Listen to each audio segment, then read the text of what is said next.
How to change Facebook password. Hey guys, let's get started. To change your Facebook password, first log into your Facebook account using your current username and password.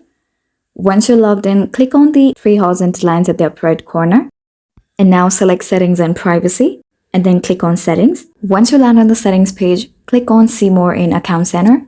And now under Account Settings, select Password and Security. Now in the Password and Security section, you'll find various settings related to your account security. Look for the Change Password option and click on it. Facebook will prompt you to enter your current password for verification purposes, so enter your current password in the provided field, and next enter your new password. Make sure to choose a strong and unique password. You can create a strong password by choosing a combination of upper and lowercase letters, numbers, and special characters. Also avoid using easily guessable information like your name, birth date, or common words. Re-enter your password once again, and once you've entered and confirmed your new password, click on the Change Password button. Congratulations! You have successfully changed your Facebook password.